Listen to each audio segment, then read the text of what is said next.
Olá, muito obrigado pela audiência. A edição extra de ontem já tem mais de 600 mil visualizações, isso dá o dobro da tiragem de qualquer um dos 3 maiores jornais do país. Muito obrigado, e se você não estiver inscrito, junte-se a nós, inscreva-se e não esqueça de dar o seu like ou o seu dislike.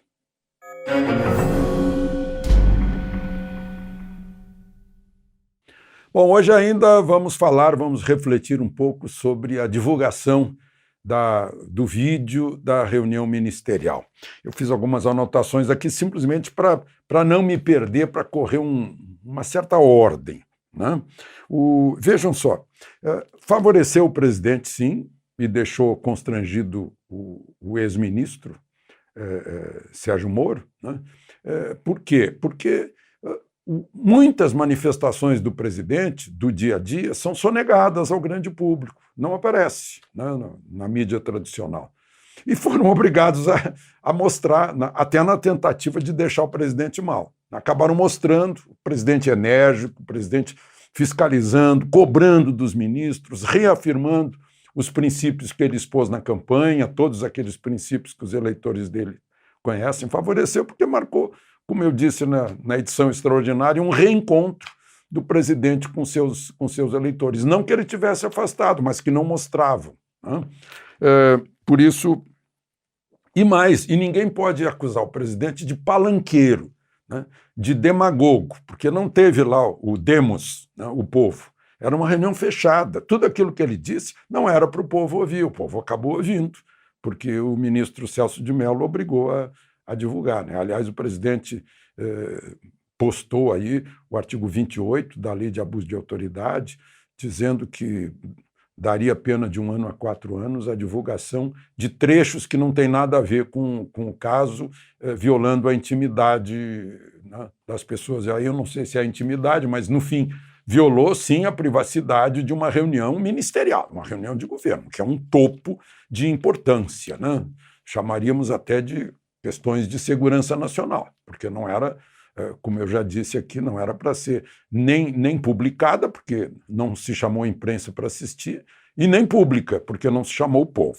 Eu acho até que a divulgação favoreceu tanto que a Secretaria de Comunicação não teria feito melhor se quisesse fazer isso proposital, como obra de marketing do governo, para promover o governo. O ministro Celso de Mello acabou provocando isso, esse benefício, né, turbinando o presidente.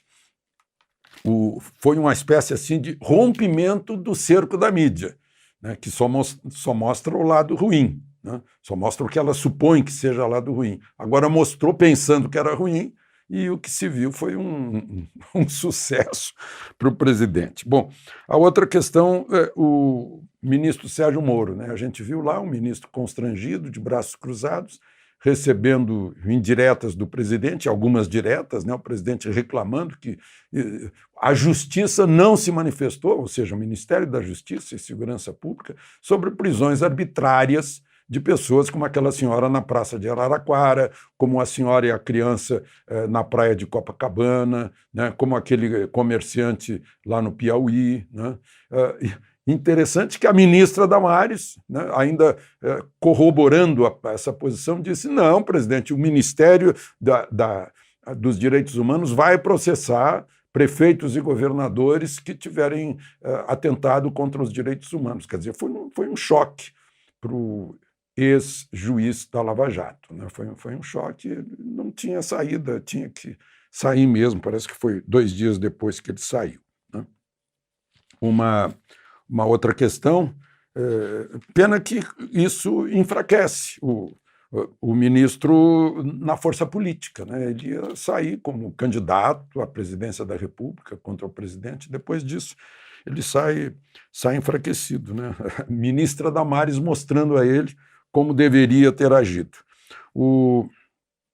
Eu acho que muita gente lá no Ministério, que recebeu pitos do presidente, ainda estavam acostumados àquele período em que nós todos fomos acossados pelo totalitarismo, pela ditadura do politicamente correto, né?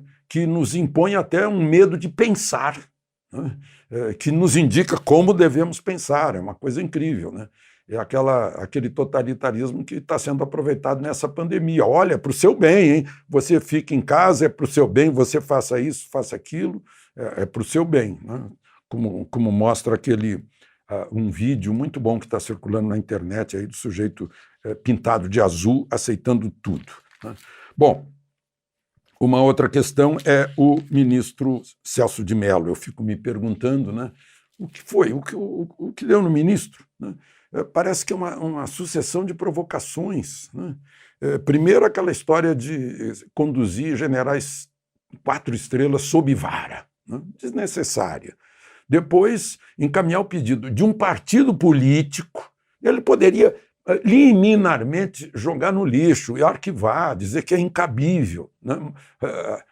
Romper o sigilo do celular do presidente da República. Isso nunca se viu no planeta Terra, né? E ainda encaminhou para o procurador-geral isso. Não faz o menor sentido, parece uma provocação. E agora essa divulgação que teve outra intenção, né? Era jogar no ventilador, provocar um escândalo e saiu pela culatra. Não foi nada disso, né? Aliás, é uma sucessão de manifestações do Supremo que estava já habituado a fazer leis, né? Se meter no legislativo. Agora se mete no executivo, né? Com poder de veto, né? Aí a gente reflete o seguinte, né? Todo poder emana do povo, né? E como é que o poder emana do povo? Pelo voto, né? Dos 3 poderes, 2 têm voto. O legislativo, todo mundo que está lá pelo voto popular, todo mundo que está lá é mandatário direto do povo, e o chefe do poder executivo, que recebeu 58 milhões de votos. Aí um ministro que não tem nenhum voto, né, manda no presidente da República que tem 58 milhões de votos. É uma coisa, sem dúvida, é estranha, né? Sem dúvida é estranha. Mas, enfim, o presidente Supremo, tomara que ele se recupere, está hospitalizado, uma pequena cirurgia de abscesso e apareceram algumas indicações de Covid-19, mas fez esse exame e deu resultado negativo. Bom, uma outra questão, Dória, eu já falei aqui na edição extraordinária, vou repetir, perdeu uma grande oportunidade de mostrar magnanimidade, né? Saíram ofensas a ele, né, xingamentos, numa reunião do dia 22 de abril, e ele já tinha se oferecido bandeira branca ao presidente um dia antes, agora, né? Poderia ter dado uma declaração, olha, eu reconheço que essa reunião foi lá atrás, mas a bandeira branca está de pé em benefício do povo brasileiro, presidente, vamos continuar em paz e juntos. Não, ele vociferou, né, diante de um fato anterior, né? Poderia ter mostrado magnanimidade e diminuiu-se de novo, né? É uma pena, né? Outra coisa, os palavrões, né? Eu estive vendo nos últimos 40 anos, os presidentes dos últimos 40 anos, eu estou contando de Figueiredo para cá, o único que não proferia palavrão em encontro com ministros foi José Sarney.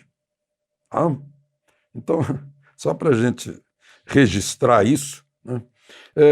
Uma outra... Vamos ver o que mais que teve. Sim, teve o ministro da Educação falando em botar esses vagabundos na cadeia, se referiu ao Supremo, né? E o ministro Celso de Mello, ao examinar a fita, julgou que, com vários condicionais na frase, julgou que poderia estar incorrendo, talvez, num possível delito, né? Aí é o delito de meio de liberdade de opinião, né? Ou de ofensa, injúria, né? Botar na cadeia não existe essa hipótese, né? Sem o devido processo legal, né? Portanto, é um desejo expresso. Mas, enfim, tá sob exame lá. E, bom, é mais ou menos isso, o resultado, né? Eu vi aqui um articulista lá de Porto Alegre, Percival Pugina, que é ótimo, dizendo que a grande mídia desgostou de tudo, principalmente da ausência de motivo para pegar o presidente. E eu acrescentaria, devem estar furiosos com Celso de Mello e com Sérgio Moro, que transformaram, que criaram esse palanque para Bolsonaro. Aliás, neste domingo, né, dia da infantaria, eu sou infante da reserva, neste domingo, de novo, uma grande passeata, a presença do presidente, lá com os seus apoiadores, e cada vez mais vindo gente de fora. Claro, sem ônibus fretado, sem o sindicato pagar, sem o MST pagar, sem ninguém fretar ônibus, dar sanduíche, essas coisas, e pagar hotel. Não, veio todo mundo por conta própria, de todos os pontos do país. Eu acho que vai acabar entrando no calendário turístico de Brasília, porque virou rotina isso.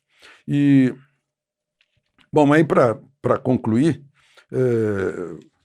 eu acho que, só para registrar, vamos falar mais disso amanhã, que já estamos aqui com 11 minutos de conversa sobre a pandemia, o coronavírus. Só para falar em números, né? Nós estamos com 106 óbitos por milhão, o que nos põe no 21º lugar no mundo, e em números absolutos estamos em 6º lugar no mundo, né? E a gente está vendo aí que a maior incidência agora está no norte e no nordeste, né? Regiões assim que mais problemáticas, né? Fica esse registro. Cuidemos-nos todos. Brasília está reabrindo shopping center, né, centros de compras, a partir dessa quarta-feira. De Brasília, Alexandre Garcia.